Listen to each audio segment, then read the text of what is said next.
বাড়লো এসআইআর এর সময়। সাধারণ মানুষের সুবিধার্থে এই সময় বাড়িয়েছে নির্বাচন কমিশন।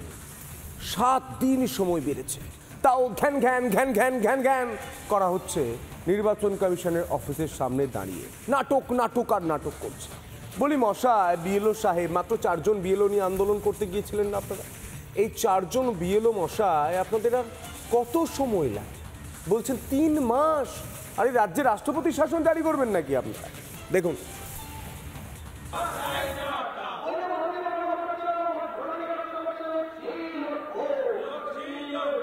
চৌঠা নভেম্বর থেকে 4 ডিসেম্বর পর্যন্ত যে এনুমারেশন ফর্ম বিলি এবং জমা দেবার তারিখ ছিল, সেই সময়সীমা 7 দিন পেছানো হয়েছে। খসড়া তালিকা যা 9 ডিসেম্বর প্রকাশিত হওয়ার কথা ছিল, তা আরো 7 দিন পিছিয়ে, অর্থাৎ 16 ডিসেম্বর তা প্রকাশিত হবে। এসআইআর এর সময়সীমা বাড়ালো নির্বাচন কমিশন, তারপরেও নাকি কান্নাই থামছে না তৃণমূলপন্থী বিএলওদের। 7 দিনটা কোনো বাড়তি সময় বলেই মনে করছি না আমি। এই 7 দিনে কোনো কিছু হবে না, কেন যে এই অ্যাপ যে আছে, এই অ্যাপ কোনো মতোই ভালো মতো চলে না। এরকমভাবে প্রেশারাইজ হয়ে এরকমভাবে অল্প সময়ের মধ্যে যাতে আমার অল্প সময়ের মধ্যে দ্রুততার সঙ্গে করতে গিয়ে ভুল করে ফেলি, এইটা আমি করতে চাইছি না। ওই জন্য আমাদের দাবি অন্তত কমপক্ষে 3 মাস দেওয়া হোক। শুনলেন, বিএলওদের অজুহাতগুলো কেমন চেনা চেনা লাগলো না? একই ধরনের কথা শোনা গিয়েছিল না তৃণমূল নেত্রীর গলায়? এসআইআর করতে 3 বছর টাইম লাগে।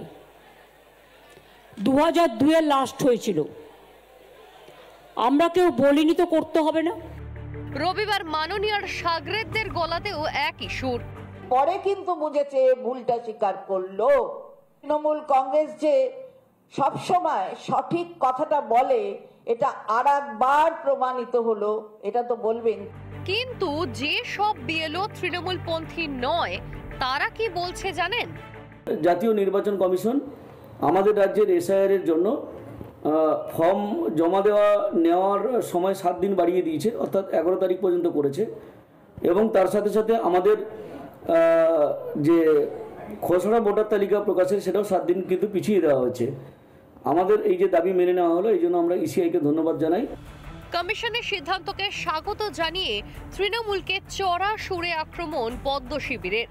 দেখুন, যে কোনো পদ্ধতিতে নির্বাচন কমিশন হোক বা যে অন্য কেউ হোক, যখন একটা কাজ হয়, সেই কাজ যখন চলতে থাকে, চলার পর বা ইমপ্লিমেন্ট হওয়ার পর তার অ্যাসেসমেন্ট হয়।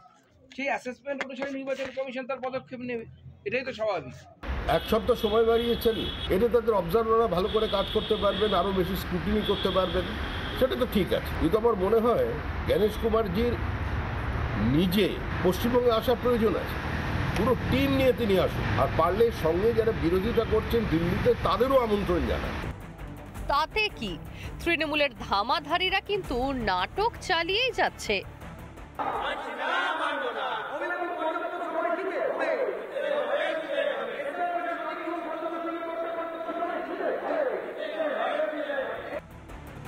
নির্ভুল এসআইআর করতে সময়সীমা বাড়িয়ে দিয়েছে নির্বাচন কমিশন। তৃণমূলের শেষ খড়কুটোটাও ভেসে গিয়েছে। তাই এবার স্রেফ অজুহাতকে হাতিয়ার করে অবস্থান চালিয়ে যাচ্ছে ভেগধারী বিএলওরা। মাননীয়া, বাংলার মানুষ কিন্তু বোকা নয়, সব দেখছে। ভোট বাক্সে এর প্রতিফলন হবে না তো? রিপাবলিক বাংলা। নানা ধরনের কন্টেন্ট দেখার জন্য লাইক করুন, শেয়ার করুন আমাদের ফেসবুক পেজ, সাবস্ক্রাইব করুন আমাদের ইউটিউব চ্যানেল। পাশাপাশি অন্যান্য ব্রেকিং নিউজের জন্য অবশ্যই চোখ রাখুন রিপাবলিক বাংলায়।